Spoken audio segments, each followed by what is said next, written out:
컴퓨터 게임에 중독된 30대 남성 A씨가 동거녀와 함께 11살 딸을 2년간 감금 폭행하고 학대한 사건이 드러나 충격을 주고 있습니다. A씨의 딸은 2층 세탁실에서 가스배관을 타고 집을 탈출한 것으로 전해졌습니다. 당시 최소한의 영양도 섭취하지 못해 11살 나이에도 불구하고 키는 120cm, 몸무게는 16kg에 불과했던 것으로 알려졌습니다. 예, 2년간 집에 감금된 채 학대당해온 12살 여자아이 사건. 어제 세상에 알려지면서 큰 충격을 주고 있습니다.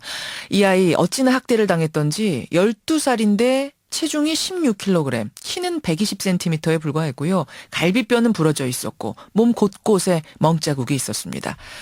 그런데 놀라운 건 학대를 한 사람이 친아버지였다는 사실이죠.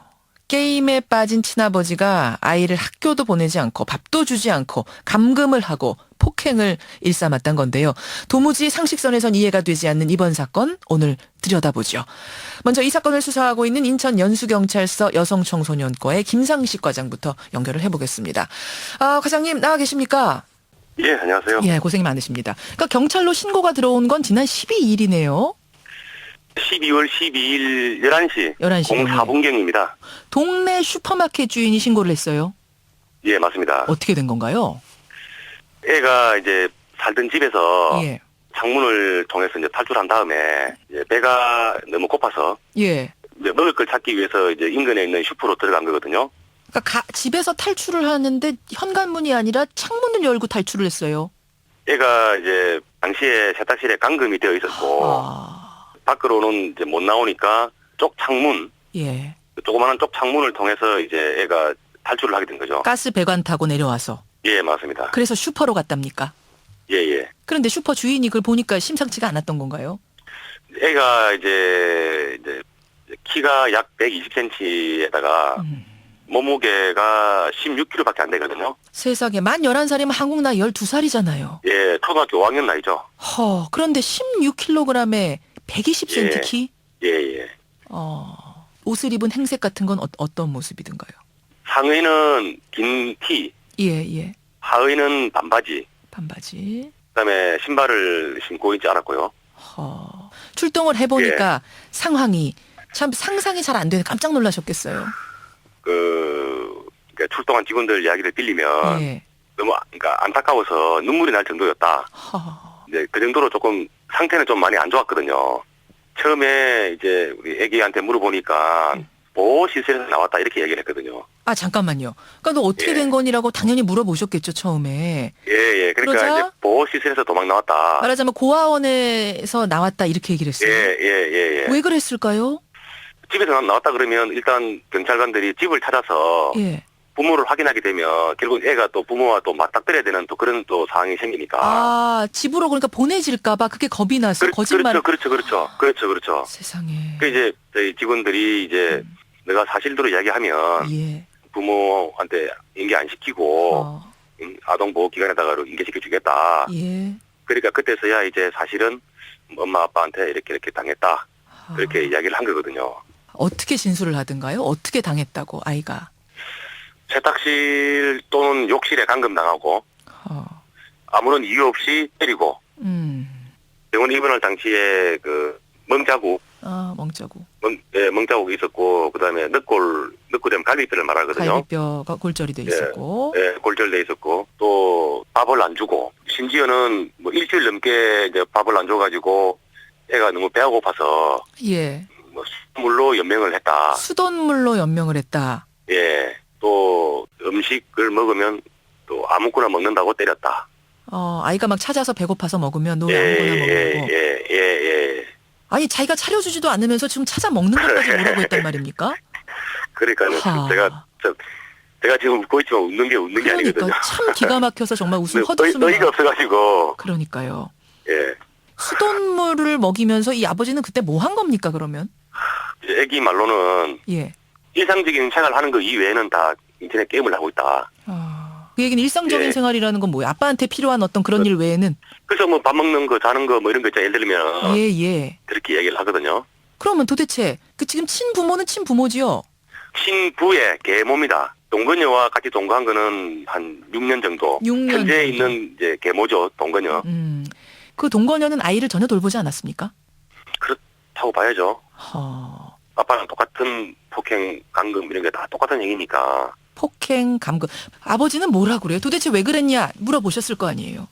핑계를 뭐라고 대냐면 음식을 아무거나 먹어서 됐다. 훈육 차원에서. 훈육 차원에서 그랬다. 예. 참, 그럼 굶긴 건 왜 굶겼다고 합니까? 그것도 뭐 아무거나 음식을 먹는 걸 훈육 차원에서 벌 가니까 주기 못하게 위해서. 하려고 했다. 예. 그러면서 본인은 다 음식 챙겨 먹었습니까? 예. 아휴, 이해할 수가 없는 상황이네요. 예, 이걸 어떻게 이해해야 하는지. 아이에게 지금 미안한 생각은 하고 있습니까? 그 아버지? 그죠. 뭐 저희들이 3명을 검거해가지고 3명을 구속시켰잖아요. 그죠? 아버지, 동거녀의 친구. 예. 근데 그 3명 중에 1명을 체포할 당시에 예. 뭐라고 이야기했냐면 예. 그 집에 강아지가 있거든요. 그 집에 강아지요. 예. 예. 집에 강아지는 잘 있느냐, 어디 있느냐 이렇게 물어보더라고요. 아이고. 애기가 지금 어떠냐, 애기가 지금 괜찮으냐, 뭐 이런 게 아니고 예. 집에 강아지가 지금 어디 있느냐, 잘 있느냐. 지금 체포해서 끌려가면서 우리 강아지는 잘 있느냐? 예. 반성을 하고 있다라고 보긴 좀 어렵네요, 지금. 그렇죠. 이 아이 지금은 이제 보호시설에서 보호하고 있는 거죠? 지금 현재는 이제 병원에서 입원 치료 중이고. 병원에서. 3.2kg, 3.8kg 정도 쪘더라고요. 열흘 동안 4kg나 쪘어요? 3.8kg나? 예. 그러니까 와. 지금은 약 한 20kg 정도 되는 이제 몸무게. 예. 또 애가 굉장히 밝아졌고. 아. 애들하고도, 그러니까 주위 사람들하고도 말도 잘하고. 아이들하고 장난도 치고 놀고. 예. 저희들 경찰관이 갔을 때는 경찰관님 고맙습니다. 이렇게까지 이야기했습니다. 고맙습니다. 인사도 하고. 예. 애기가 굉장히 똑똑합니다. 자기 의사 표현도 뚜렷하고. 예, 굉장히 똑똑한 편이거든요. 3년이나 학교를 안 보냈다는데 아이가 똑똑하다니 참 기특하고 다행이고 그러네요. 그나저나 이 아이 이제 어떻게 되는 거죠? 이제 완치가 되면 다시 이제 아동보호 전문기관으로 이제 인계를 시켜야 됩니다. 친아버지한테 혹시라도 다시 보내지는 건 아닌가 걱정이 되네요. 왜냐면 친권이 여전히 있기 때문에. 이제 친아버지한테 간다는 거는 걱정 안 하셔도 될 것 같은 게 예. 일단은 친아빠가 구속이 됐고 예. 그다음에 저희들이 접근 금지 이런 신청. 아빠가 근처에 오지 못하도록 하는 그 제도가 있지 않습니까? 그죠? 예. 네, 그런 것까지 지금 다 지정을 했기 때문에 다시 아빠한테 갈 일은 없을 것 같습니다. 알겠습니다. 끝까지 수사 예. 철저하게 해주시고요. 아이 좀 잘 지켜주세요, 과장님. 예. 오늘 고맙습니다. 예. 친아버지가 아이를 굶기고 감금한 이 사건. 도대체 이해가 안 되시죠? 그런데 친부모에 의한 아동학대는 생각보다 흔한 일이라고 합니다. 전문가 연결해보죠. 중앙아동보호전문기관의 장화정 관장 연결이 되어 있습니다. 관장님 나와 계세요. 네, 안녕하십니까. 장화정입니다. 예. 정도의 차이는 있겠습니다만 이 친부모에 의한 아동학대가 생각보다 많이 벌어진다는 게 사실인가요?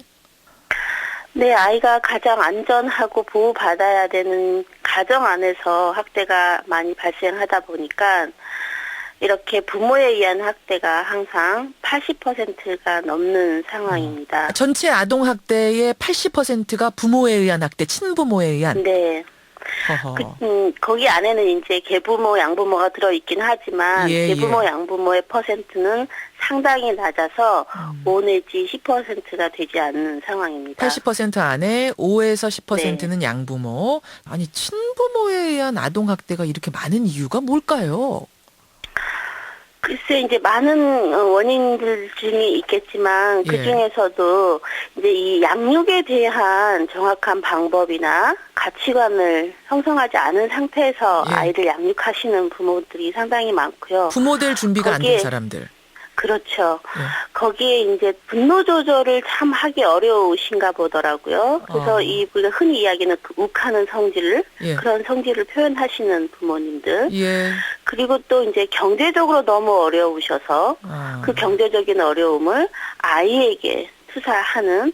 그래서 이렇게 모든 조건들을 갖추게 되면 이렇게 큰 사건으로 저희들에게 접하게 되는 상황입니다. 근데 부모가 아무리 그렇더라도 예를 들어서 아이가 학교를 다닌다든지 또 뭐 이웃과 어울려서 살다 보면 주변에서 감시할 수 있는 체계들이 있지 않습니까? 이번 같은 경우도 이 아이가 2년간 학교를 다니지 않았어요.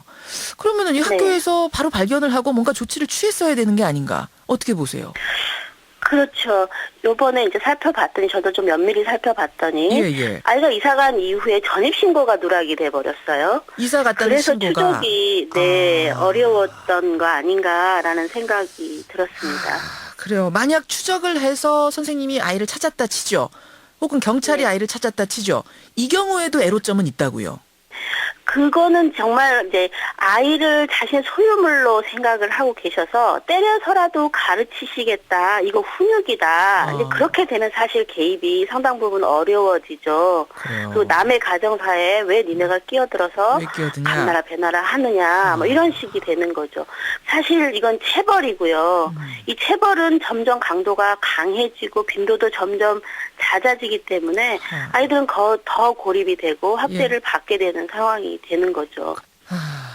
참 철저한 대응책이 필요할 것 같습니다. 이번 사건 보면서 좀 많은 분들이 충격을 받았고요. 이렇게 감금된 채 사회와 고립된 채 학대를 받고 있는 아이들은 우리가 어떻게 해야 될 것인가. 이 부분에 대한 대책도 시급하지 않은가 싶네요. 예, 네. 관장님 여기까지 말씀 듣겠습니다. 고맙습니다. 네, 감사합니다. 예, 중앙아동보호 전문기관의 장하정 관장이었습니다.